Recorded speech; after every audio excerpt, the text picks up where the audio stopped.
Assalomu alaykum hurmatli YouTube ishqibozlarim, musofirda yurgan aka-ukalar, qadrli obunachilar. Mana bugun navbatdagi darvozamizni Farg'ona viloyati Uchko'prik tumani G'ijdon qishlog'iga olib kelib o'rnatdik.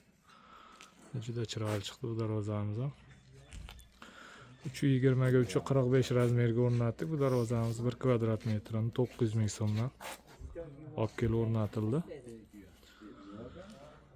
O'sha summasi 9 million 800 ming so'm bo'ldi.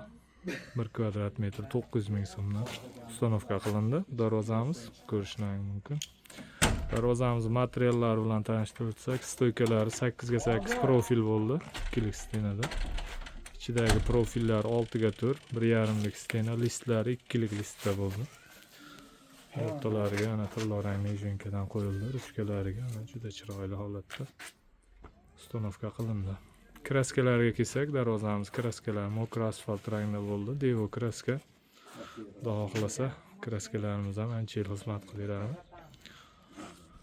Darvozamiz orqa holatlarini ko'rsatib o'tsak, zamoklar har doim o'rnatiladigan zubur zamok.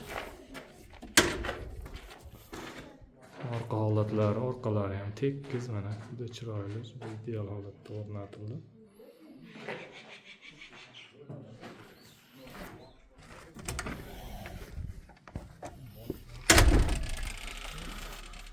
Hurmatli aka-ukalar, kimga shunday darvozalar kerak bo'lsa, ekranimiz past qismiga nomerimizni qo'yib qo'yamiz. Bemalol murojaat qilaverasizlar. O'zbekiston bo'ylab dostavka ustanovka mavjud. Xudo xohlasa kanalimizni kuzatib borsalar, keyingi videolarimizda ham kraska sepish, o'rnatish jarayonlarini qo'yib borishga harakat qilamiz. Doim sog' bo'linglar, salomat.